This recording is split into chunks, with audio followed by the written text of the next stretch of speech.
கிறிஸ்துவின் நாமத்தில் உங்களை வாழ்த்துகிறேன். உங்களோடு நிற்பதில் ஆண்டவருக்கு நன்றி செலுத்துகிறேன். இந்த புதிய வருஷத்தில், புதிய மாதத்தில், ஒரு புதிய வாரத்தின் முதல் நாளில் இவற்றை வாய்ப்பை ஆண்டவர் தன்னமைக்கு ஆண்டவருக்கு நன்றி செலுத்துகிறேன். குடும்ப ஆசீர்வாத கூட்டங்கள். இயேசுவே வழி பரலோகம். இயேசு சொல்கிறார், நானே வழியும் சத்தியமும் ஜீவனுமாய் இருக்கிறேன். என்னை அல்லாமல் ஒருவனும் பிதாவினிடத்தில் வர முடியாது. என் நாமத்தினால் எவைகளை கேட்டாலும் அவைகளை தருவேன்கிறார். நானே கர்த்தருங்கிறார். ஏசாயால நானாய் கர்த்தருங்கிறார். நான் தான் எல்லாமே சொல்கிறார். நானே ஆடுகளுக்கு நல்ல மேய்ப்பன் சொல்கிறார். ஐ ஆம் ஏ குட் ஷெப்பர்ட், நல்ல தலைவன். மேய்ப்பன்கிற பொருளுடைய அர்த்தம் என்னன்னா தலைவன். ஒரு கூட்டத்துக்கு தலைவன் மேய்ப்பன். அதுதான் தாவீது சொல்றப்போ கர்த்தர் என் மேய்ப்பராய் இருக்கிறார். இந்த அழகா சொல்றார் தாவீது. சங்கீதம் 23 சொல்றார், லார்ட் இஸ் மை ஷெப்பர்ட்ங்கிறார். ஆண்டவர் என் மேய்ப்பராய் இருக்கிறார். கடவுள் தான் எனக்கு மேய்ப்பர். அந்த ஆண்டவர் சொல்றப்போ என்ன இதுல இந்த திருச்சபையோட பெயர் இயேசுவே வழி பரலோகம் திருச்சபை சபை. இயேசு தான் வழி. இயேசு வழியில் போனால் எங்கே போயிடலாம்? பரலோகத்துக்கு போயிடலாம். அப்போ பரலோகம் என்பது அந்த இயேசு வழிதாங்கிறது. அந்த சிலுவையில் 2 கல்வன் தொங்குறான். ஒரு கல்வன் அந்த அப்பா நீங்கள் நல்லவர் வல்லவர், நீங்கள் உங்களால் முடியும், ஏன்னா நீங்கள் சொல்கிறீங்க வானம் பூமி ஒளிந்து போனாலும் என் வார்த்தை ஒரு காலம் ஒளிந்து போகாது, நீ சர்வமுள்ள தேவன் மைட்டி காட் என்று சொல்கிறார். நீ நல்ல சர்வமுள்ள தேவன் மைட்டி காட், அதனால் நீங்கள் தான் வழி சத்தியம், அதனால் நீங்களும் சிலுவையிலேருந்து இறங்கிருங்க, எங்களையும் இறக்கி கூப்பிட்டு போயிருங்கன்னு ஒருத்தர் சொல்கிறார். இன்னொருத்தர் சொல்கிறாரு, அதுக்கெல்லாம் கரெக்டு தான்ப்பா, நீ பேசுகிறது தப்புப்பா, அவரும் நீதிமான். யார்? Is A rights. அவர் நீதிமான், அவர் பரிசுத்தவான். ஆனால் அவரை ஈக்குவல் படுத்தி நம்மளோடு ஈக்குவல் படுத்தி நீ பேசக்கூடாது சொல்லிட்டு சொல்கிறார், பாவியாய் எங்கள் மேல் கிருபையாயிரும், பாவியாய் என் மேல் கிருபையாயிரும். அந்த கிருபை, ஆண்டோடைய கிருபை, அந்த வழி நமக்கு எப்போ இருக்குன்னா ஆண்டவர்கிட்ட நம்ம திரும்புகிறப்ப தான். உட்கார்ந்தோடனே ஒரு வசனத்தை அப்படி திருப்பினேன், என்ன சொல்லலான்னு பார்க்குறப்போ யோபு 24, 22, 23 சொல்கிறார், நீர் சர்வ வெளியிடத்தில் மனம் திரும்பினார். நீர் அங்கே யோபு அவருடைய நண்பர்கள் சொல்கிறாங்க, நீர் சர்வ வெளியிடத்தில் மனம் திரும்பினால் திரும்ப என்ன பண்ணுவீங்க? கட்டப்படுவீங்க. விழுந்து போன வீடு, விழுந்து போன லைஃப், கெட்டு போன வாழ்க்கை, நோயுற்ற வாழ்வு, கடன்மான பிரச்சனை, அமைதி இல்லாத வாழ்வு, எந்த வாழ்வு இருந்தாலும் திரும்ப நீங்கள் என்ன பண்ணுவீங்க? கெட்டப்படுவீங்க. உங்களுடைய வாழ்க்கை திரும்ப என்ன பண்ணும்? உயர்த்தப்படும். எப்படிப்பட்ட வாழ்வுனா, ஒரு அன்புக்குரிய சகோதரி, ஒரு கிறிஸ்தவ தம்பி, நல்ல வயலின் போடுற தம்பி, நல்ல வயலின் போடுவான். என்னுடைய மகனுடைய நண்பர், 2 பேரும் ஒரே செட்டு, ஒரே வயசு, ஒரு வயசு முன்ன பின்ன இருக்கலாம். அவங்க அம்மா அப்பா நல்ல கடவுளுடைய ஊழியக்காரர், நல்ல கடவுளுடைய ஊழியத்தை செய்யும் ஒரு அர்ப்பணிப்புள்ள ஊழியர். ஒரு கிறிஸ்தவ பொண்ணு, நல்ல பாரம்பரிய முக்கியமான கிறிஸ்தவ குடும்பம். அந்த கிறிஸ்தவ குடும்பத்தை பார்த்து அந்த மகனுக்கு திருமணம் பண்ணாங்க. திருமணம் பண்ணி குழந்தெல்லாம் பிறந்தது. குழந்தெல்லாம் பிறந்த பிறகு அந்த மகள் என்ன சொல்கிறான், நீ எங்கள் அப்பா வீட்டோடு இருன்னு சொல்கிறான். அவன் சொல்கிறான், இல்லை உங்கள் வீட்டுக்கு போவோம், எங்கள் வீட்டில் தான் இருக்கணும், இதான் உலக மரபு, நான் என் வீட்டில் தான் இருக்கணும், உங்கள் வீட்டுக்கு வரக்கூடாது, வரலாம், நம்ம வீட்டில் தான் வாழ்க்கை நடத்தினா, எங்கள் வீட்டில் சொந்த வீட்டுக்கு, இல்லைன்னா வீட்டு பக்கத்தில் ஒரு வீட்டை பார்த்து நம்ம வாடகைக்கு இருந்துக்கலாம்னு சொல்கிறான். அந்த தம்பி சொல்கிறான், இல்லை எங்கள் அப்பா வீட்டு பக்கத்துலாம் வரணும், அங்கே தான் நீ வரணும். 2 பேருக்கும் இப்படி பேச்சுவார்த்தை முற்றி இவரும் இல்லை எங்கள் அப்பா அம்மா விட்டுட்டு இந்த தம்பி வரமாட்டேங்கிறாரு, அந்த பிள்ளையும் வரமாட்டேங்கிறா. இதுக்கு இடையில் அந்த பிள்ளை, நீ எனக்கு வேண்டாம், இன்னும் டைவர்ஸுக்கு போகிறான். டைவர்ஸுக்கு போகிறது மட்டும் இல்லை, திரும்ப டைவர்ஸ் கோர்ட்டு மூலம் அவனுக்கு நோட்டீஸ் அனுப்பிடுறான், என் பிள்ளைக்கு இவ்வளோ பணம் கொடுன்னு. இது ஒரு ஏழை குடும்பம், அது ஒரு பணக்கார குடும்பம். ராயபுரத்தில் பெரிய ஒரு ஸ்வீட் ஸ்டால் வச்சுருக்காங்க. ராயபுரத்தில் பெரிய ஸ்வீட் ஸ்டால் வச்சுருக்காங்க அந்த குடும்பம். இது ஏழை குடும்பம், ஊழியக்கார குடும்பம். அவர் ஐடிசியில் கம்பெனியில், Indian tobacco factory ITC Wimco பக்கத்தில் கம்பெனியில் வேலை பார்த்தாரு. அந்த கம்பெனியை மூடிட்டாங்க. விஆர்எஸ் எழுதி கொடுத்துட்டா. அவருக்கு வருமானம் இல்லை. நம்ம ஒரு ப்ரைவேட் ஸ்கூலில் டீச்சர், சொந்த வீடு, சின்ன வீடு, வாடகை பெரிய லெவலில் வரல, அதை வச்சு தான் வருமானம். கோர்ட்டு கூட அவங்கள்ட்ட செலவு பண்ண காசு இல்லை. ஆனால் கண்ணீரோடு ஜெபம் பண்ணுறப்போ, ஆண்டவர்கிட்ட நோக்கி பார்க்குறப்போ, அதே மகள் திரும்ப கோர்ட்டுக்கு நான் கேஸை வித்ரா பண்ணிக்கிறேன், நான் டைவர்ஸ் வாங்குறத வித்ரா பண்ணிக்கிறேன், எனக்கு அவரோட வாழ்க்கை நடத்துவவங்கள எந்தவித கண்டிஷன்லாம் அந்த மகள் திரும்ப போயிட்டான். அதுதான் சொல்றாரு, நீர் சர்வ இடத்தில் மனம் திரும்பினால் திரும்ப கட்டப்படுவீர், அக்கிரமத்தை ஒரு கூடாரத்துக்கு தூரமாக்குகிறார். அக்கிரமம் விக்கெட்னா கிரிக்கெட் விளையாடுறப்போ தோத்து போறாம பாருங்க, அந்த விக்கெட், அந்த தோல்வியை கூடாரத்துக்கு தூரமாக்குறாராம். நாம் சர்வ மனம் திரும்பினார். ஏன்னா அந்த 22 யோபு 22:22 சொல்லுது, அவர் வாயினின்று பிறந்த வேத பிரமாணத்தை ஏற்றுக்கொண்டு அவர் வார்த்தைகளை உங்களுடைய இருதயத்தில் வைத்துக் கொள்ள வேண்டுகிறேன். அவர் வாயிலிருந்து என்ன வேத பிரமாணம், இயேசு கிறிஸ்துடைய வாயிலிருந்து என்ன வேத பிரமாணம் வருதுன்னா, மார்க் 12:29 சொல்றாரு, இஸ்ரவேலை கேள், உன் தேவனாய கர்த்தர் ஒருவரே. இதற்கு ஒப்பாயிருக்க இரண்டாவது கற்பனை என்னவென்றால், நீ உன்னத்தில் அன்பு கூறுவதில், இதுதான் இயேசுடைய வழி. அந்த அன்பு தான் இரண்டாவது கல்வன் சிலுவையில, தகப்பனே பரதேசி வாழ்வு எனக்கு கொடுங்க, ஒரு மேலான வாழ்வு. பரதேசி வாழ்வுனா பரலோக வாழ்வு எப்படி இருக்குன்னா, வெளிப்படுத்தல் 7 அங்க என்ன இல்லை, அழுகை இல்லை, துயரம் இல்லை, பசி இல்லை, தாகம் இல்லை. இவர்கள் யாரு? ஆட்டுக்குட்டியானுடைய ரத்தத்தில் தங்களுடைய அங்கிகளை தோய்த்தவர்கள். நல்ல தண்ணியில துவைச்சா அந்த அம்மா கிட்ட இருக்கணும் வெள்ளைச்சேலையா இருக்கும். உப்பு தண்ணியில துவைச்சா இவரு நானும் போட்டுக்க சட்டை மாதிரி இருக்கும். அதுதான் இயேசு கிறிஸ்துடைய குவாலிட்டி. நம்ம உப்பு தண்ணியில இருக்கோமா, நல்ல தண்ணியில இருக்கோமா? நல்ல தண்ணி இப்போ நான் அங்கி போடுவோம், ஒரு அங்கே நம்ம சென்னையில் துவைச்சோன்னா 5வது 6வது வெளுப்பு அது மஞ்சள் கலர் ஆகிடுது. காரணம் என்ன? கடல் தண்ணி எடுத்து அதில் இருக்க உப்பை தண்ணி, அதில் இருக்க சால்ட்டை எடுத்துட்டு நமக்கு தண்ணி அனுப்புகிறாங்க. மோஸ்ட்லி 60% கடல் தண்ணி தான் நமக்கு வருது. அதை நல்ல தண்ணியாக மிஷின் மூலம் மாற்றுறாங்க, இன்னைக்கு குடிக்கிற தண்ணி மாதிரி. ஆனால் அந்த தண்ணியில் துவைக்கிறப்போ அது வெள்ளையா இல்லை. இதே தண்ணி குற்றாலத்துலேயோ இல்லைன்னா கோயம்புத்தூர்லேயோ துவைச்சா அந்த அங்கே 20 செலவு வரையும் அந்த வெள்ளையாகவே இருக்குது. காரணம் தண்ணி என்னது? மழை நீர், நல்ல நீர், சுத்தமான நீர். அந்த சுத்தமான நீர் அதுதான் இயேசு. அதுதான் இயேசுடைய பிரமாணம். என்னன்னா, சுத்தமான வாழ்வு வேணும்னா அதுதான் இயேசுவின் வழி. ஜீசஸுடைய வே, இந்த வே ஆஃப் த ஜீசஸ். அதான் இயேசு சொல்றப்போ யோவான் 14:14 என்ன சொல்றாரு? யோவான் 14:6 என்ன சொல்றாரு? நானே வழியும் சத்தியமும் ஜீவனுமாய் இருக்கிறேன். I am the way, I am the truth, I am the life. I am the way and truth and life. நான் தான் வழி, நான் தான் சத்தியம், நான் தான் உயிர். சத்தியம் என்ன? உண்மை. நான் தான், என்னுடைய வழி சத்தியம். அந்த வழி என்னிடத்துல எப்படி இருக்குன்னா சத்தியமா இருக்கும். அந்த சத்தியத்தின்படி போறப்போ ஆண்டவருடைய சத்தம், அதுதான் ரோமர் 2 சொல்றப்போ, நியாயப்பிரமாணத்தை கேட்கிறவர்களால் மட்டுமல்ல, அதன்படி என்ன பண்ணணும்? வாழணும். ஏதோ சர்ச்சுக்கு வர்றோம், ஒர்க்ஷிப்பில் கலந்துக்கிறோம், ஆவியானவர் நடத்துகிறாரு, குதிக்கிறோம், ஆடுறோம், அதெல்லாம் பரலத்துக்கு கொண்டு போகாது. அந்த வாழ்க்கை, அந்த விட்டு கொடுக்குற தன்மை எப்படின்னா, ஒரு சகோதரி முள்ளினர் பஸ் ஸ்டாண்டில் ஏறினாங்க. ஒரு ஒல்லியாக இருப்பாங்க, இந்த அம்மா மாதிரி இருப்பாங்கன்னு வச்சுக்கோங்களேன். இந்த அம்மா மாதிரி ஒல்லி சகோதரி சீட்டில் உட்காந்துருக்காங்க. கொஞ்ச நேரம் கழித்து அந்த சகோதரர் மாதிரி ஒரு அம்மா ஏறுறாங்க. அது உட்காந்துருக்காரு பாருங்க, செல்லை பார்த்துக்கிட்டு. அவரை மாதிரி ஒரு சகோதரர் ஏறுறாரு. சகோதரில் ஒரு சகோதரி ஏறுறாங்க. ஏறினோடனே அந்த சீட்டில் உட்காடுறாங்க. அம்மா கொஞ்சம் தள்ளி உட்காருங்கிறாங்க, கொஞ்சம் தள்ளி உட்காருங்கிறாங்க. இந்த அவர் ஏன்னா அவர் கொஞ்சம் என்னையும் அவர் கொஞ்சம் காணோம், அவர் இல்லை அவர் மாதிரி வச்சுக்கோங்களேன், ஒரு 95 கிலோ, 98 கிலோ, 100 கிலோ, 102 கிலோ இருப்பாங்க. இந்த அம்மா மிஞ்சி போனால் ஒரு 42 கிலோ, 36 கிலோ இருக்கும். இது சீட்டு சின்ன சீட்டு, 2 பேர் உட்கார முடியாது. அகலமானா ஒருத்தர் தான் உட்கார முடியும். தள்ளி உட்காருங்கிறாங்க. அந்த அம்மா அப்படி தள்ளி உட்காருது. தள்ளி தள்ளி எவ்வளோ தான் தள்ளுவாங்க, தான் தகடு இருக்க, ஜன்னல் இருக்குது, அதுக்கு வெளியே தான் போக முடியாது. தள்ளி தள்ளி உட்காருது. இது திரும்ப இருக்கவங்க தள்ளி உட்காரு, தள்ளி உட்காரு, தள்ளி உட்காருன்னு சொல்லிக்கிட்டே இருக்காங்க. அது சொல்ல சொல்ல தள்ளி இது எவ்வளோ தான் தள்ளும், அதுவும் இடித்து ஒடுக்கி உட்காருது. இவர் கொஞ்சம் அகலமான உடம்பு, கொஞ்சம் அது தள்ளிக்கிட்டு சொல்லிக்கிட்டே இருக்குது. பின்னால் என்னை மாதிரி ஒருத்தர் இருக்காரு, சொல்கிறார், ஏம்மா உனக்கும் 10 ரூபா தான் டிக்கெட்டு, அவருக்கும் 10 ரூபா தான் டிக்கெட்டு, சீட்டோடைய அடி 2 அடி நீ அகலம், உனக்கு 1 அடி அவங்களுக்கு 1 அடி தான், அதுதான் கணக்கு, நீ ஏன் தள்ளி போகிறன்னு சொல்லிச்சான். அந்த அம்மா சொல்லிச்சான், முள்ளினரில் ஏறினாங்க, இதை சத்தியமூர்த்தியினர் தாண்டோன்னு இறங்க போயிடும் பீலா சர்ச்சு பகுதியில், இதுக்கு ஏங்க பிரச்சனை? வாழ்க்கை என்னது? இதுதான் வாழ்க்கை, இதுதான் இயேசுவின் வாழ்க்கை. உன்னை 1 மைல் தூரம் ஒருத்தன் பலவந்தம் பண்ணால் நீ எத்தனை மைல் தூரம் போங்க அவங்க கூட? வரேன்ப்பா, முட்டு வலிக்கிறா, இடுப்பு வலிக்கிறா, கை வலிக்கிறா, வர முடியாது போடான்னா விடமாட்டா. ஏய் வாடா, சென்னை மொழியில் 2 வார்த்தையை பேசிக்கிட்டு வாடான்னுமா. சரிப்பா வரேன்ப்பா, நொண்டி நொண்டி நடக்கிறத பார்த்துட்டு சரிப்பா நீங்கள் நில்லு. இதுதான் ஜீசஸுடைய வழி. அது சொல்ல, நானே வழி.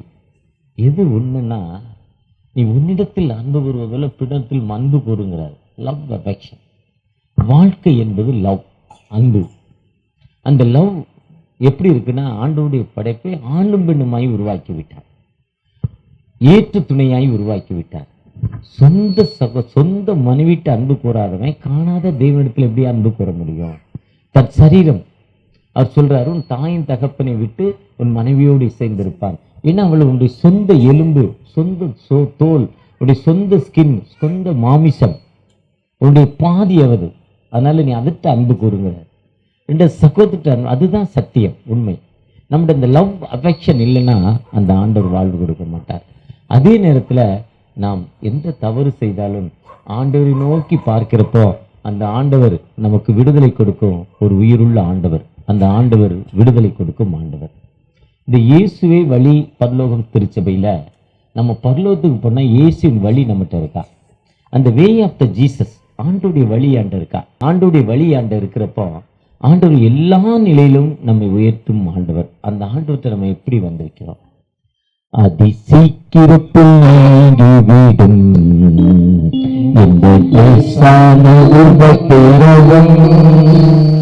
இந்த நாளில் கூட அருமையான ஒரு வாக்கு தத்தத்தை ஆண்டவர் நமக்கு கொடுத்திருக்கிறார். சங்கீதம் 68:8, கட்டுண்டோர்களை கர்த்தர் விடுதலை ஆக்குகிறார். ஆண்டவர் இந்த உலகத்திற்கு வந்த நோக்கம், ஏசாயா 61 சொல்றாரு, தரித்திரருக்கு சுவிசேஷம், இருதயம் நொறுங்குண்ட மக்களுக்கு விடுதலை, ஆவியானவர் என் மேல் இருக்கிறார். லூக்கா 4:17-18 அவர் ஊழியத்துக்குள்ளே வந்து இதே மாதிரி ஒரு ஃபுல்பீட்டில் சர்ச்சில் நிற்கிறப்போ பைபிள் கொடுத்தாங்க. அவர்கிட்ட பைபிள் கொடுத்த பிறகு லூக்கா 4 வாசிக்கிறார். ஏசாயால் 61 சொன்னால், கட்டுண்டவர்களை ஒரு விடுதலையாக்கி அந்த காரியம் இன்று நிறைவேறிற்று. இயேசு கிறிஸ்து உலகத்திற்கு வந்த நோக்கமே யார் கட்டுண்ட நிலைமை. கட்டுனா கையை கால், இந்த திருடினோடனே ஊர் மக்கள் பிடிச்சோன்னே என்ன பண்ணுவாங்க, அவனை கம்பில் கட்டி வச்சுருவாங்க, கையை கட்டி போட்டுருவாங்க. திருடனை அதான் செய்வாங்க. ஏன்னா ஓடிடக்கூடாது, போலீஸ் வர வரையும் என்ன பண்ணக்கூடாது, ஓடக்கூடாது. அதே மாதிரி வாழ்க்கையில் நம்ம ஓட முடியாத அளவுக்கு நமக்கு வியாதி பிரச்சனை. இப்போ எனக்கு சுகர் வியாதி, அது எனக்கு ஒரு கட்டு. நல்ல சுகர் வியாதி இருக்குது, சூப்பராக எங்கே போனாலும் நல்ல உணவு கிடைக்கி. மத்தியானம் 12 மணிக்கு 12:30 மணிக்கு ஒரு சர்ச்சு முடித்தோம். 1:15 மணிக்கு ஒரு தெலுங்கு பேப்டிஸ்ட் திருச்சபை அவடியில் முடிஞ்சோன்னே சொல்கிறாங்க, ஐயா சூப்பராக சாம்பார், சூப்பராக சிக்கன், நாட்டுக்கோழி வச்சுருக்கோம், சாப்பிடுங்க சொன்னாங்க. தோத்திரம் ஆண்டவரேன்னு சொல்லிட்டு வந்துட்டேன். ஏன்னா ஏன் நிலைமை என்னது, கட்டு. அது என்ன பண்ண முடியாத அளவுக்கு கட்டு. அந்த ஒரு சகோதரி சொல்லுவாங்க, அவங்க வீட்டில் கொஞ்சம் வியாதி வந்துக்கிட்டே இருக்குது, பிரச்சனைகள் வந்துக்கிட்டே இருக்குது. என்னன்னு கேட்டால், சகோதரர் எங்களுக்கு விரோதமாக பிசாசின் கட்டுகளை செய்து கொண்டிருக்கிறார், பிசாசின் ஏவல்களை அனுப்பி கொண்டிருக்கிறார். கட்டு. தூக்கம் வராத நேரத்து ஒரு சகோதரி ஃபோன் பண்ணாங்க, ஐயா தூக்கமே வரல, கெட்ட கனவு, சபைக்கு போக முடியல, பசி சாப்பிட முடியல, கட்டுக்கள், எனக்கு விரோதமான கட்டுக்கள், இதெல்லாம் கட்டுக்கள். ஆனால் ஆண்டவர் சொல்றார், உனக்கு விரோதமாய் உருவாக்கப்படும் எந்தவித ஆயுதமும், உனக்கு விரோதமாய் ஒரு வழியாய் வருவார்கள், இஸ்ரேலுக்கு விரோதமும் மன்றமும் இல்லை, குறி சொல்லவும் இல்லை, தந்திரமும் இல்லை. உனக்கு விரோதமான கட்டுக்கள், பிசாசு வெள்ளம் போல வந்துட்டு வருவான். அந்த வெள்ளம் நீ என்ன பண்ண முடியாது, தொடாது. சர்ப்பம் நீ கடிக்க வர, அந்த சர்ப்பம் என்ன பண்ண முடியாது, கடிக்க முடியாது. அந்த கட்டுக்கள் இருந்து விடுதலை கொடுப்பு தான் இயேசு உலகத்திற்கு வந்தார். இயேசு ஒரு மதத்தை ஸ்தாபிப்பதற்கு வரல. இயேசு இருக்கிறவரை கிறிஸ்தவ மதம் ஸ்தாபிக்கப்படலை. இயேசு இருக்கிறவரை திருச்சபைகள் எல்லாம் சாதிக்கப்படவில்லை. சர்ச்சஸ் இல்லை. இப்போ இங்கே ஒரு சர்ச்சு, நேற்று முந்தா நாள் எலியா சர்ச்சில் பேசினேன், போன மாதம் ஐயா மோகன்தாஸ் ஐயா சர்ச்சில் பேசினேன், போன மாதம் பியூலா சர்ச்சில் பேசினேன், பின்னால் சாம்சன் சர்ச்சில் பேசினேன், அதுக்கு முன்னே யோனா ஐயா அவர் யூதா எழுப்புதல் யோபு சர்ச்சில் பேசினேன். இதெல்லாம் வாழ்க்கை. இயேசு எங்கேயும் சர்ச்சை ஸ்தாபிக்க வரல. நம்முடைய வியாதிகளை நீக்குவதற்காக இயேசு வந்தார், பிரச்சனைகளை நீக்குவதற்காக இயேசு கிறிஸ்து வந்தார். ஒரு புது வருஷத்துக்குள்ளே வந்திருக்கிறோம். ஒரு புது வருஷத்துக்குள்ளே வந்திருக்கிற நீங்கள் நானும் புது வருஷத்தில் கிடைக்கப்பட்ட வாக்கு தத்தம், நீ தண்ணீர்களை கடக்கும் போதும் நான் உன்னோடு இருக்கிறேன் எனக்கு சொன்னார். நீ தண்ணீர்களை எப்போ கிடைக்க நம்ம கூட வருவீங்க. தண்ணீர்னா தண்ணீரை கடந்து போகிறது, தண்ணீரில் வாழ நீர் தண்ணிக்குள்ளே இருக்கலாம். ஆனால் அந்த தண்ணீர் நீருக்குள்ளே மீன் தண்ணிக்குள்ளே இருக்கும். அந்த மீனுக்கு எந்தவித கஷ்டம் வராது. ஆனால் நாம் தண்ணிக்குள்ளே இருக்க முடியாது. மிஞ்சி போனால் ரொம்ப திறமைசாலியாக இருந்தால் 24 மணி நேரம் தண்ணிக்குள்ளே இருக்கலாம், இல்லை 48 மணி நேரம் இருக்கலாம். இன்னும் ஒரு சிலர் 72 மணி நேரம் தண்ணிக்குள்ளே இருந்திருக்காங்க. ரொம்ப ரேர். கோடிக்கணக்கான மக்களில் ஒருத்தர். அந்த தண்ணிக்குள்ள நம்ம என்ன பண்ண முடியாது, வாழ முடியாது. அந்த அதிலிருந்து விடுதலை. அதே மாதிரி வியாதியோடு நான் என்ன பண்ண முடியாது, வாழ முடியாது. கடன் பிரச்சனையோடு நான் என்ன பண்ண முடியாது, வாழ முடியாது. வீட்டில் சண்டைக்கார மனைவியோடு குடியிருப்பதை காட்டிலும் வனாந்திரத்துல போய் என்ன பண்ணலாம், குடியிருக்கலாம். சண்டைக்காரியோடு இருப்பதை காட்டிலும் எங்க இருக்கலாம், ஓரமா போய் இருக்கு. அனுபவமா கரெக்டா சொல்றாரு பாருங்க. லாசர் பாஸ்டர் நம்ம சண்டை போட்டுக்கிட்டே இருக்குன்னு அதெல்லாம் போட மாட்டாங்களாம்.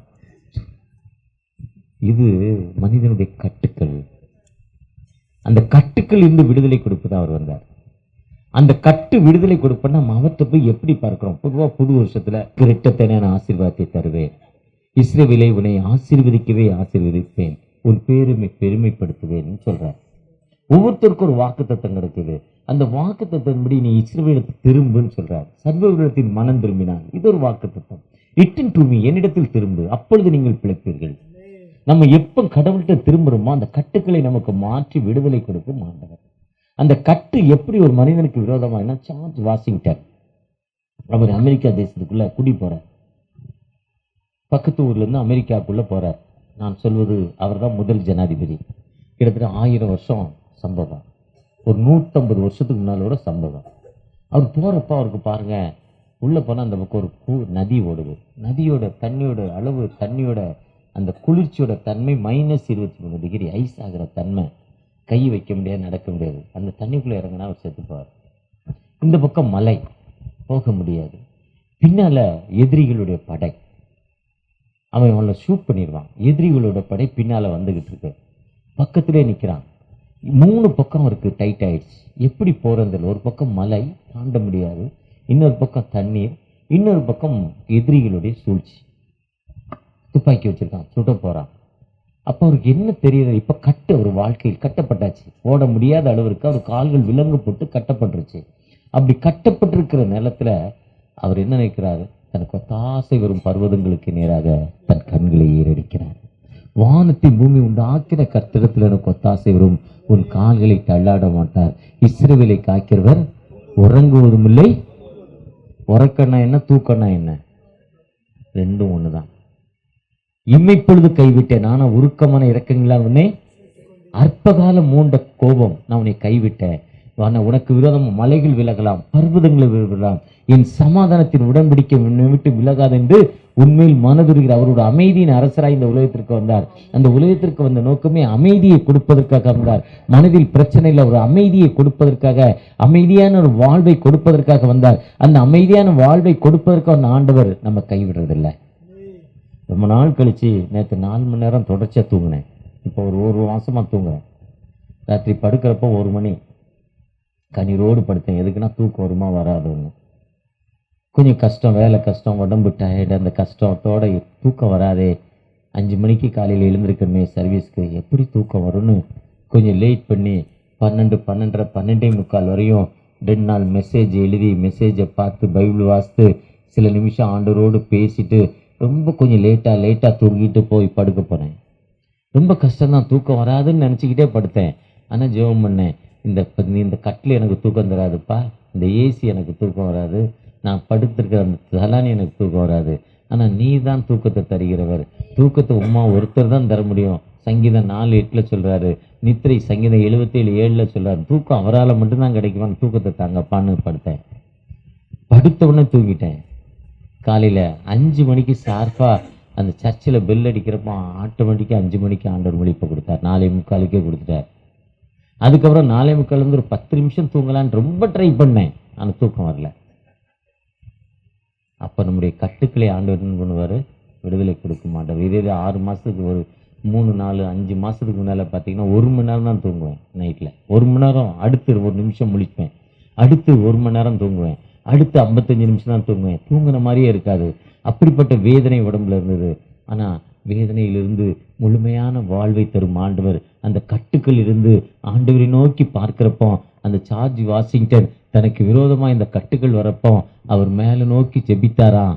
இமைப்பொழுது கைவிட்டேன், உருக்கமான இரக்கங்களை அவனை சேர்த்து கொண்டேன். அற்பகால மூண்ட கோபம், மலைகள் விலகலாம், பர்வதங்கள் விலகலாம், சமாதானத்தின் உடன்படிக்கை விட்டு விலகாதென்று உண்மையில் மனதுருகிற கர்த்தர் சொல்கிறார் என்று சொல்லி அந்த ஏசாயா 54:10 படி அவர் ஜெபம் பண்ணிக்கிட்டே இருக்கிறப்போ அந்த எதிரிகள் என்ன ஆனாங்கன்னு தெரியாதான், அந்த பக்கத்தில் கடந்து போயிட்டாரா. அந்த ஜெபந்தான் அவரை அந்த நாட்டுடைய அதிபராக மாத்திச்சான். ஒருவேளை அன்னைக்கு அவர் சாக வேண்டிய நிலைமையில அவர் கட்டுக்களிலிருந்து, எதிரிகளின் சூழ்ச்சிகளிலிருந்து விடுதலை கொடுத்த ஆண்டவர் இந்த நாளில் உங்களுக்கு எனக்கும் விடுதலை கொடுக்க ஆயத்தமுள்ள தகப்பனாய், நமக்கு வாழ்வு கொடுக்க ஒரு ஆயத்தமுள்ள தகப்பனாய் காணப்படுகிறார். அந்த தகப்பனை நோக்கி பார்க்கிறப்போ நிச்சயமாகவே ஒரு விடுதலை தரும் ஆண்டவர், நிச்சயமாகவே வாழ்வு தரும் ஆண்டவர். அந்த ஆண்டவரை நோக்கி நம்ம எப்பெல்லாம் பார்க்கிறோமோ அந்த ஆண்டவர் நமக்கு விடுதலை தருவார். வாதை உந்தன் கூடாரத்தில் அழுகாது மகனே,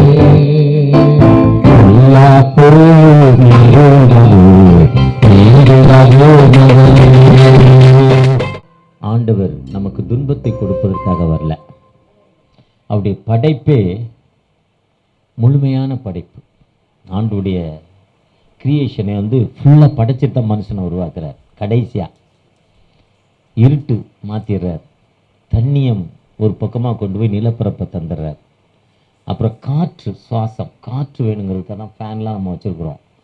காற்றை கொடுத்துட்டார். காற்றை கொடுத்துட்டு உணவு கொடுக்குறார். உணவுக்கு மரங்களை எல்லாம் உண்டாக்குறார். இதெல்லாம் உருவாக்கி, மழையெல்லாம் உருவாக்கிட்டு தான் உயிரினங்களை உருவாக்குறார். உயிரினங்களை உருவாக்கி, மனிதனை உருவாக்கி நம்ம கையில் ஒரு அழகான உலகத்தை கொடுக்குறார். இந்த அழகான உலகத்தில் நாம் வேதனையோடு கண்ணீரோடு இருக்கிறோம். ஆனால் இந்த உலகம் இன்னைக்கு ரொம்ப கலப்படம் நிறைந்த ஒரு உலகம். இன்னைக்கு ஒரு மகள் 2nd ஸ்டாண்டர்டோ 3rd ஸ்டாண்டர்டோ படிக்கிறான். 2nd, 3rd or 4th. என்னுடைய மருமகளுடைய அக்கா மகா திடீர்னு அப்பண்டிஸ் வயத்தில். அப்பண்டிஸ் என்பது வாழ்வு வளர்ந்து அந்த கெட்டு நிலம் போய் அது வெடிச்சிச்சுன்னா பாய்ச்சலாகி செத்து போவான் செகண்டில். சின்ன பிள்ளை, 10 வயசுக்குள்ளே இருக்கிற ஒரு பிள்ளைக்கு அப்பண்டிஸ். டாக்டர் ஆப்ரேஷன் பண்ணி அனுப்பிட்டு சொல்லியிருக்கிறாரு, ஹோட்டல் பொருள் கொடுக்காதீங்க.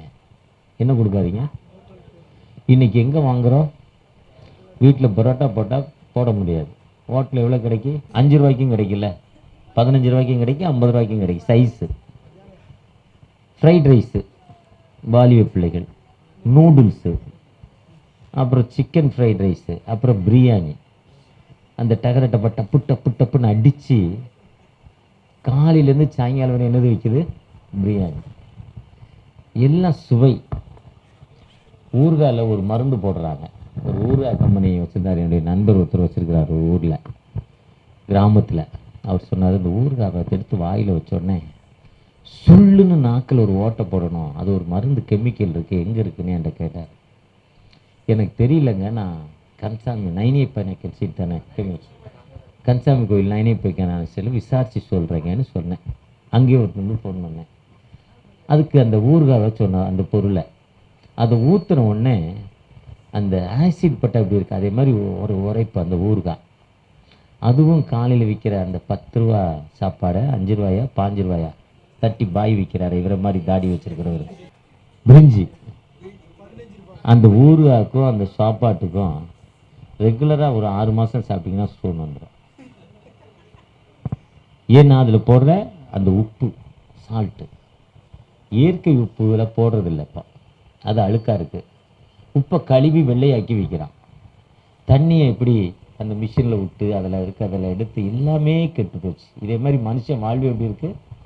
கலப்படமாகி போச்சு. மனுஷன் வாழ்வில் தாயின் கற்பத்தில் வெளிப்படும்னு அவன் நல்ல மனிதனாக தான் இருக்கிறான். ஆனால் அவன் பாவத்தில் கற்பந்தரிக்கப்படுகிறான். அந்த பாவம் தான் அவனை என்ன பண்ணுது? அந்த கலப்படம். இன்னைக்கு உணவில் இருக்க கலப்படம், வாழ்க்கையில் எல்லாம் இருக்கிற டூப்ளிகேட்டு. இந்த கலப்படத்தில் நம்ம அடிமை ஆகிட்டோம். இந்த மிக்சிங்கில் கலப்படம் இல்லாத பொருளை நம்ம தேடி பார்க்குறோம். ஆண்டவர் சொல்கிறாரு, நீ கலப்படம் இல்லாமல் ஒரு நல்ல மனிதனாய் வாழுங்க. ஆண்டவர் என்னுடைய கட்டுக்களை நீக்கி வந்தால் அந்த கலப்படம் இல்லாமல் ஆண்டவர் என்னை வாழ அழைக்கிறார். அந்த கலப்படம் இல்லாத வாழ்வு என்கிட்ட இருக்கா? அந்த கலப்படம் என்கிட்ட இருக்கிறப்ப ஆண்டவர் எனக்கு வியாதியை கொடுக்கிறார், கடன் பிரச்சனை கொடுக்கிறார், அமைதியின்மையை கொடுக்கிறார், தூக்கம் இல்லாமல் கொடுக்குறாரு, வீட்டில் ஒரு ஏன் வாழ்கிறோங்கிற பிரச்சனையை கொடுக்குறாரு. ஆனால் ஆண்டவர் முன்னிலையில் கலப்படம் இல்லாமல் வாழ்கிறோமா? யோசேப்புங்கிற ஒரு மனிதனை பார்க்கிறோம். அவருடைய வயது 17ன்னு சொல்லுது வேதாகமம். 17 வயது யோசேப்பு 37ஆம் அதிகாரம் 39ஆம் அதிகாரம் 37 38 வேற மாதிரி அவங்களுடைய இன்னொருத்தருடைய சரித்திரம் வந்துடும், அப்படி சகோதரனுடைய சரித்திரம் வந்துடும், அந்த ஜீசஸுடைய வழி வம்சத்துடைய சரித்திரம் வரும். 37, 39லேருந்து 50 வரை யோசேப்புடைய சரித்திரம், சிறப்பான சரித்திரம். 17 வயதில் அவர் அப்பா கூட பிறந்த மொத்தம் 12 பேர், அப்பாட்ட பிறந்த 12 பிள்ளைகள், ஒரு டசன் 12 பிள்ளைகளை யோசேப்பு வந்து நல்ல மனிதனாய் காணப்படுகிறார். அவங்க அப்பாவுடைய மறுமனைமாட்டி பில்கால் சில்காலுடைய பிள்ளைகள் வந்து துன்மார்க்கமாக வாழ்கிறாங்க. அப்போ அப்பாட்ட போய் சொல்கிறார், அவங்க நல்லவனா இல்லைப்பா, கெட்டவனாக இருக்காங்க. அப்பா அவங்க 2 பேரும் அந்த 2 தாயோடைய பிள்ளைகளும் இவன் மேலே ரொம்ப கோபமாக இருக்காங்க. கோபமாக இருக்க போய் இவர் போய் சொப்பனத்தை பார்க்குறார். என்ன சொப்பனம்னா 12 அரிக்கட்டுகள், 12 மூட்டைகள். இல்லை அரிக்கட்டு என்பது வயலில் நெல் அறுத்து கட்டுவாங்க, இல்லை கேப்பையை அறுத்து, கேப்பைன்னா ராகி அறுத்து கெட்டுக்கிட்டான், இல்லை சோளத்தை அறுத்து கெட்டுக்கிட்டான்னு கட்டுவாங்க. அப்படி 12 கட்டுகளை என்னுடைய கட்டு உயரமாக இருக்குங்கிறார். நான் உயர்ந்து நிற்கிறேன்னு அவங்களுக்கு ஆண்டவர் அவங்க சொப்பனம் காட்டுறாராங்கிறான். 11 பேரும் கோவப்படுறான். அடுத்த நாள் சொல்கிறான், நான் இன்னொரு சொப்பனம் பார்த்தேன், 12 அரிக்கட்டுகள், அதில் வந்து சன்லைட் அண்ட் மூன்லைட், சந்திரனும் சூரியனும் இருந்துச்சு. அந்த 11 அடிக்கட்டுகளும் சந்திரனும் சூரியன் என்னையை சுற்றி வருகிறாங்கிறான். 12 நட்சத்திரங்கள், நட்சத்திரத்துக்கு பெருசு மூன்லைட்டு, அதை விட எல்லாத்தையும் பெருசு சன்லைட்டு. சன்லைட் வந்த பிறகு நட்சத்திரம் பகலில் தெரியாது, இரவில் தான் அந்த நட்சத்திரம் தெரியும். 12 நட்சத்திரங்கள் நைட்டில் தான் சன்லைட்டு, சந்திரன் மூன்லைட்டு. அப்போ மூன்லைட் இருக்கப்போ அந்த நட்சத்திரங்கள் சின்னதாக தெரியும். அமாவாசைக்கு பார்த்தீங்கன்னா நட்சத்திரம் பிரைட்டாக இருக்கும், இருட்டில். சந்திரனுடைய லைட் இருக்கப்போ கம்மியாக தெரியும். ஆனால் பகலில் நட்சத்திரம் தெரியாது, ஆனால் சன்னோடைய பிரைட் அதிகம், ரொம்ப அதிகம். ஆனால் எல்லாமே என்னை வணங்குதுங்கிறான். அவங்களுக்கு சற்று கோபமாக இருக்குது. இதை பார்த்துனவனு ஏதாவது பண்ணணும்னு நினைக்கிறாங்க, வகை தேடிக்கிட்டே இருக்கிறான், ஆள் செட் பண்ணுறான். என்ன வகை, இப்போ பிளான் போட்டு அடிக்கிறாங்க பாருங்கள், அங்கே அடிக்கிறாங்க இங்கே அடிக்கிறாங்க, அதே மாதிரி ஆள் போட்டு அவனை அடிக்கிறதுக்கு பிளான் பண்ணுறாங்க. அந்த நேரத்தில் சகோதரர்கள் வாய்ப்பு கிடைக்குது. சகோதரர்கள் ஆடு மேய்க்க போயிட்டாங்க. ஆடு மேய்க்க போன பிறகு அப்பா கொஞ்சம் ஆடு மேய்க்கிறவனுக்கு காட்டில் ஒன்றுமே கிடைக்காது, ஏதாவது அவனுக்கு கொண்டே கொடுப்பான்னு கொடுத்து அனுப்புகிறாரு. அவன் கொண்டு போகிறான். போகிறப்போ அவன் போன ஊரில் இல்லை, அவன் அப்பா எந்த ஊருக்கு அனுப்புனாரோ அந்த ஊரில் இல்லை அவங்க. அப்போ வழிப்போக்கம் ஒருத்தட்ட கேட்குறான், அப்பா அவங்க இங்கே இல்லையே, இந்த மாதிரி இங்கே ஆடு மேய்ச்சவங்களே, அவங்கள எங்கன்னு கேட்க, எப்ரோன்கிற இடத்துல ஆடு மேய்க்கிறாரு, எப்ரோனில் அவங்க இல்லையேன்னு கேட்குறப்போ, இல்லை அவங்க அங்கே சீகோன் போகிறதா சொன்னாங்கங்கிறப்போ, இவன் அவன் அண்ணன்மார்களை தேடி சீகோனுக்கு போய்கிட்டு இருக்கப்போ தூரமாக பார்க்குறாங்க, சொப்பனக்காரன் வர்றான்டா, இன்றைக்கி அவன் வேலையை என்ன பண்ணிடணும், முடிச்சிடணும். அவன் அழகாக ஒரு ட்ரெஸ் போட்டிருக்கான், அந்த தம்பி போட்டிருக்க மாதிரி கருப்பு வெள்ளை ரொம்ப சூப்பராக இருக்குது. அதே மாதிரி சூப்பராக ஒரு ட்ரெஸ் போட்டு போகிறான். அந்த ட்ரெஸ்ஸை அவுத்துட்டு அவனை தூக்கி கொலை செய்ய போகிறப்போ அதில் ஒரு சகோதரன் சொல்கிறான், டேய் வேண்டாண்டா, நம்ம சகோதரன்டா ரூபன் சொல்கிறான், ரூபன்கிறவன் சகோதரன் சொல்கிறான், வேண்டாண்டா கொலை பண்ணக்கூடாதுடா தம்பிடா, சகோதரன் சாகடிக்கக்கூடாதுங்கிறப்போ அவங்களுக்குள்ள ஒரு ஐடியா வருது, இந்த பாலும் கிணத்துல தூக்கி போட்டுருவானோ, ஒரு கிணத்துல தூக்கி எரிஞ்சிட்டாங்க. பாலும் கிணறு என்பது ஆழமாக இருக்கும், தண்ணி இருக்காது. தண்ணி இல்லாமல் ஆளுங்கிணத்துல பல்லி அண்டு எலி பாம்பு அண்டு அதை 8 கால் பூச்சி கொடுவா, இப்படி கொடூரமான விஷப்பூச்சிகள் இருக்கிற இடம், அதுக்குள்ளே தூக்கி போட்டுறாங்க. அவங்களுக்கு தூக்கி போட்டுட்டாங்க. அப்போ அவனுடைய ஒரு சகோதரன் யூதா வம்சத்தில் தான் இயேசு கிறிஸ்து வர்றாரு. அந்த யூதா பார்க்குறான், சகோதரன் கிணத்துல இருக்கானே, என்ன பண்ணி அவனை தூக்கி ஒரு வெளிநாட்டுக்காரன் விற்றுட்டாங்க. வெளிநாட்டுக்காரன் விலைக்கு போய் இன்னொரு வீட்டில் வித்துறான், போத்திப்பார் வீட்டில். அரண்மனையுடைய கேப்டன், தலை மந்திரி, பிரதான மந்திரி வீடு போத்திப்பார் வீட்டில் வித்துட்டான். போத்திப்பார் இல்லாத நேரத்தில் மனைவி அவளோடு தப்பான உறவுக்கு கூப்பிடுறா. அவன் தப்பான உறவுக்கு இடம் கொடுக்கல. அப்பொழுது அவன் பழி வாங்கப்படுகிறான், மீண்டும் ஜெயிலுக்கு போகிறான். வாழ்க்கை உண்மையை சொன்னதில் கிணறு, பாலும் கிணறு. உண்மையாய் பரிசுத்தமாய் வாழ வேண்டும் என்று நினைத்ததால் மீண்டும் ஜெயிலில் 2 பிரதானங்க இது சமையல்காரன் இருக்கான். 2 பேருக்கும் 2 கஷ்டம் நேரத்தில் அவங்களுக்கு சொல்கிறான். ஒருத்தன் அது அவனுக்கு நன்மை செய்கிறவனாய் அந்த ராஜா கனவு கண்டார். 7 வருஷம் நல்ல கொழுமையான பசுக்கள், 7 வருஷம் பஞ்சம், சாவுறு இல்லாத 7 பசுக்கள் வருது. கொழுமையான பசுக்கள் எல்லாம் சாப்பிட்றது. அந்த 7 வருஷம் ஒரு கனவு, அவருக்கு புரியல. அந்த அர்த்தத்தை சொல்கிறான். 7 வருஷம் நல்ல மழை பெய்யும், நல்ல விளை பெய்யும். அடுத்து 7 வருஷம் மழை பெய்யாது, பஞ்சம்னு சொல்கிறான். அப்போ என்ன செய்யணும், இதை சேர்த்து வைக்கணுங்கிறான். அப்போ இவனுக்கு தலைமை பொறுப்பு கொடுக்கப்பட்டு அவன் கைகளில் மோதிரம் மாட்டப்படுகிறது. அந்த மோதிரம் முத்திரை மோதிரம். எப்படி இளையகுமாரன் மனம் திரும்புறப்போ ஒரு மோதிரத்தை மாற்றார் இயேசு கிறிஸ்து. லூக்கா 15ஆம் அதிகாரத்தில் அவங்க அப்பா மனம் திரும்பிட்டான், ஒரு முத்திரை மோதிரத்தை கொடுக்கிறார். அதான் பிஷப்ஸுடைய கைகளில் முத்திரை மோதிரம் ஒன்று போட்டிருப்பாங்க, அதே மாதிரி முத்திரை மோதிரம் மாட்டப்படுகிறது. தலைவனாய் மாறுகிறார். தலைவனாய் மாறின பிறகு தன் சகோதரர்களுக்கு உணவில்லை, தன் சகோதரர்கள் உணவு கேட்கிறப்போ இவனுக்கு தெரியுது தன் சகோதரர்கள் அவங்களுக்கு தெரியாது. ஆனால் அவங்கள வெளிப்படுத்துகிறப்போ கெட்டி பிடிச்சவன் கால்களை கழுவி, சகோதரருடைய கால்களை கழுவுறான் வேதம் சொல்லுது. கால்களை கழுவி கூட்டிட்டு போறான். அவன் வெளிப்படுத்துற இடத்துல அவங்க பயப்படுறாங்க. நம்ம அவனை கொன்னோமே, கிணத்துல தூக்கி போட்டோமே, அடிச்சோமே, நம்ம என்ன செய்வானோன்னு தெரியாத அவங்க அழுகிறப்ப அவன் சொல்றான், இல்லை இல்லை, நீங்கள் உங்களை ஜீவ ரட்சணை செய்யும்படி தேவன் என்னை அனுப்பினார். நீங்க என்னை கிணத்துக்குள்ள தூக்கி போடலன்னா என்னை நீங்க வித்திருக்க மாட்டீங்க. நீங்க விற்கலைன்னா எகிப்திற்கு வந்திருக்க மாட்டேன். எகிப்திற்கு வரலன்னா ராஜாவாக இருக்க மாட்டேன். நீங்க செய்த நன்மையான காரியம். இதுதான் இயேசுவின் வழி. இதுதான் இயேசுவின் வழி. அந்த இயேசுவின் வழி என்பது நீ உன்னத்தில் அன்பு கூறுவதோல பிறனிடத்தில் அன்பு கூறுங்கிறாரு. அந்த அன்பான வாழ்வு நம்முடைய பாதத்தில் வர்றப்போ, எப்போ நம்மை மன்னித்து பிறரை ஏற்றுக்கொள்கிறோமோ, ஜீவ ரட்சணை. இந்த ஏசாயா ஆதியாகமம் 45ஆம் அதிகாரம் 5ஆம் வசனம் சொல்றாரு, ஜீவ ரட்சணை செய்யும்படி ஆண்டவர் உங்களை அனுப்ப. ஜீவ ரட்சணை உங்களை உயிர் காக்கும்படி. எவ்வளோ அழகான வார்த்தை பாருங்க. அப்போ நமக்கு கஷ்டம் இன்னைக்கு வருதுன்னா, அந்த கஷ்டத்தின் மத்தியில் நம்ம அவர்களை மன்னித்து வாழ்வு கொடுக்கிற மக்களாய் காணப்பட வேண்டும். மன்னித்து நம்ம வாழ்வு கொடுக்கிறேன்னா ஆண்டவர் வாழ்வு கொடுப்பார். என்னுடைய அப்பா ஒரு ஏழை, தாய் ஒரு ஏழை. அவங்களுடைய வீடு பரம்பரை வீடு, இதே மாதிரி ஓடு வீடு, சீமை ஓடு எரிஞ்சிட்டு. அப்பா வீடு எரிஞ்சிட்டு, பெரியப்பா வீடு எரிஞ்சிட்டு தீயில 80 வருஷத்துக்கு முன்னால். 80 எரிஞ்ச உடனே அந்த வீட்டை அப்பாவால் கெட்ட முடியல. ஒரு ஏழை ஃப்ரம் ஸ்ரீலங்காவிலேருந்து தொழிலாளி, அதாவது தேயிலை தோட்ட தொழிலாளியாக வந்தவர். இங்கே ஒன்றுமே இல்லை, வீடு கட்ட முடியல, மகளுக்கு வீடு இல்லை. அப்போ எங்கள் தாத்தா, அம்மாவுடைய அப்பா, அந்த வீடு கட்டணும்னு முற்படுகிறார். முற்படுறப்போ அந்த வீடு கட்டணும்னு முற்படுறார். மேல் பக்கம் இது மேல் பக்கம், இது கிழக்கு பக்கம். அண்ணன் வீடு கட்டாமல் தம்பி வீடு கட்டக்கூடாது, இது உலக சட்டம். ஆனால் அப்போ தம்பிக்கு, அண்ணனுக்கும் வசதி இல்லை, தம்பிக்கும் வசதி இல்லை.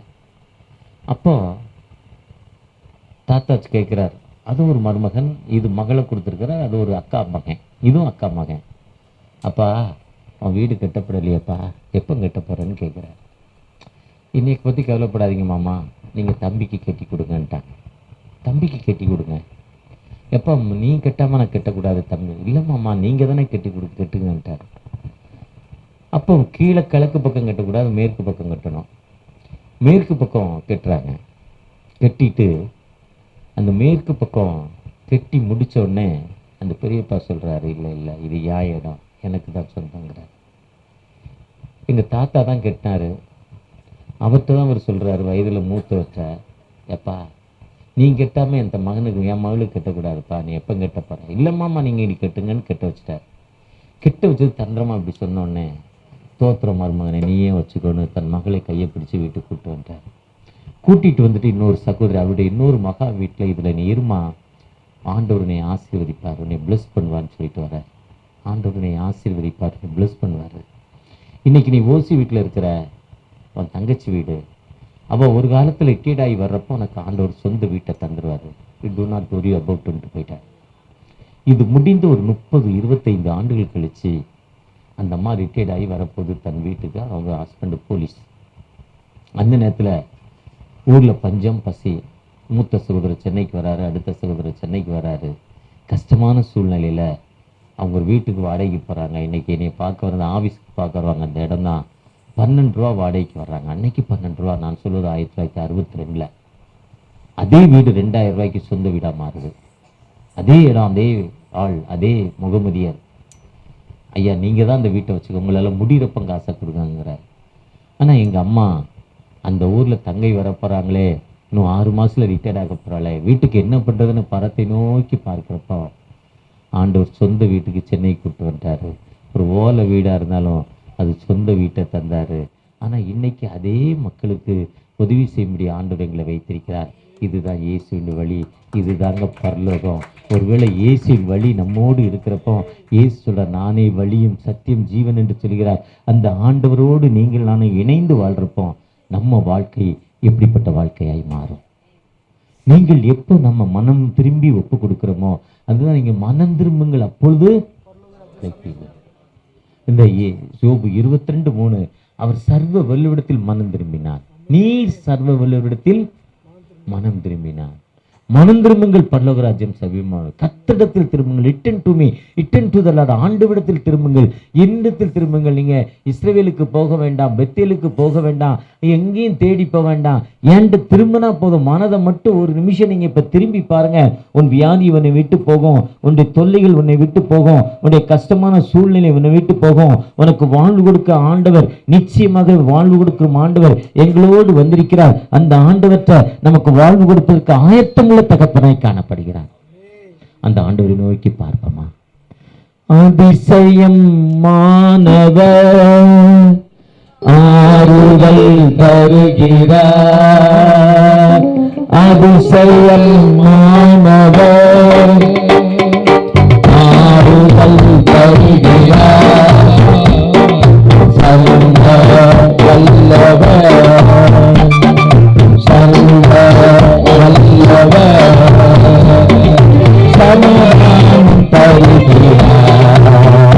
நோக்கி பார்க்கிறோம். இயேசுவே வழி, பரலோக திருச்சபையிலிருந்து நம்ம நோக்கி பார்க்கிறோம். பரலோகமே திறந்திருக்குன்னு சொன்னீங்கப்பா, கவலை இல்லை, கண்ணீர் இல்லைன்னு சொன்னீங்க. ஆனா நான் துக்கத்தோடு வந்திருக்கிறேன்ப்பா, வேதனையோடு வந்திருக்கிறேன் தகப்பனே, கண்ணீரோடு வந்திருக்கிறேன் தகப்பனே. என் பிரச்சனையை மாற்றி எனக்கு விடுதலை கொடுங்க. உங்க கிருபை எனக்கு தாங்க தகப்பனே, உங்க இடத்துக்கு தாங்க தகப்பனே. என் கண்ணீரான வாழ்விலும் எனக்கு விடுதலை கொடுக்கப்பட தயவுக்காக்கூட, உங்க வல்லமை என்னோடு வரப்பட தயவுக்காக்கூட, உங்க அபிஷேகம் தகப்பனே. வாழ்க்கையில எவ்வளவு கஷ்டம் தான், நாளைக்கு கெட்ட வேண்டிய பைனான்ஸ் நிலைமை தகப்பனே, அந்த தீவனம் எப்படி கெட்ட போறேன் ஐயா, நாளைக்கு என்னுடைய வண்டி ரிப்பேர்ல இருக்கு, எப்படி நான் வேலைக்கு போறேன், ஏக்கத்தோடு ஜெபிக்கிற அன்பு மகனுக்காக தகப்பனே. கவலைப்படாதே, திகைத்தாதே, உன் துக்க நாட்கள் முடிந்து போச்சு, நான் இன்று முதல் ஆசீர்வதிப்பேன், இஸ்ரவேலை ஆசீர்வதிப்பது எனக்கு புரியும் சொன்னீங்க தகப்பனே. ஒரு விசை கூட மனமிறங்கி நீ விடுதலை கொடுக்கப்பட தயவுக்கா கூட, உங்களுடைய கிருபை, உங்களுடைய இறக்கம், உங்களுடைய வழிநடத்தல் ஓரோடு இறங்க போற தயவுக்கா கூட நன்றி நன்றி நன்றி நன்றி நன்றி தகப்பனே, நன்றி நன்றி நன்றி நன்றி. இந்த பாதத்துல வந்திருக்கிறார் கண்ணீரோடு வேதனையோடு துன்பங்களோடு இருக்கிற அந்த பிள்ளைகளுக்கு இந்த வல்லமை, இந்த அபிஷேகம் இறங்க பெற தயவுக்காக மனமிறங்கட்டும், ஆசீர்வதிப்பேன். ஒரு விதமான பதட்டமான சூழ்நிலைப்பா, வா என்ன செய்யறதுன்னு தெரியலப்பா.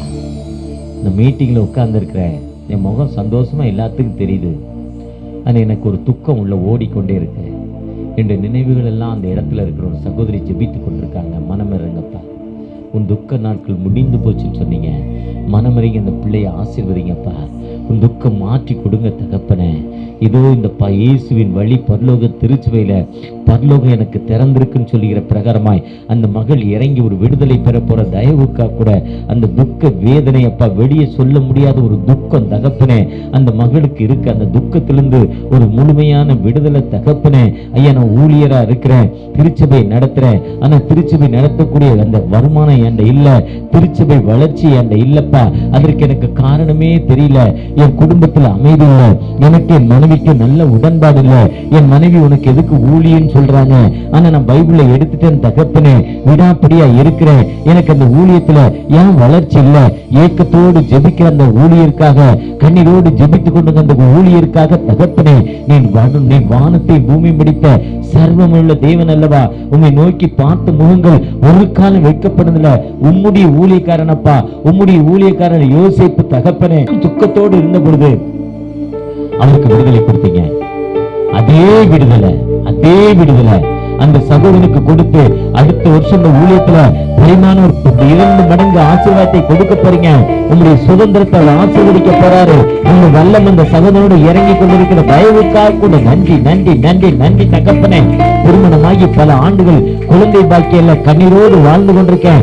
எத்தனையோ சர்ச்சைக்கு போயிட்டேன், எவ்வளவோ புனித தலத்துக்கு போயிட்டேன், எவ்வளவோ மாத்திரை மருந்து சாப்பிட்டேன். ஆனா என் கற்பம் திறக்கல. என் கற்பம் திறக்கப்பட வேண்டும் என்று ஒரு மகள் ஜெபித்துக் கொண்டிருக்காங்க. அன்பின் தகப்பனே, ஒரு விஷயம் கூட மனமிறங்க மனமிறங்க மனமிறங்க தகப்பனே. ஆசீர்வதிங்க ஆசீர்வதிங்க ஆசீர்வதிங்கப்பா. அந்த பிள்ளைங்களை ஆசீர்வதிங்க. அந்த பிள்ளைகளோடு இந்த பிரச்சனை வரட்டும் தகப்பனே.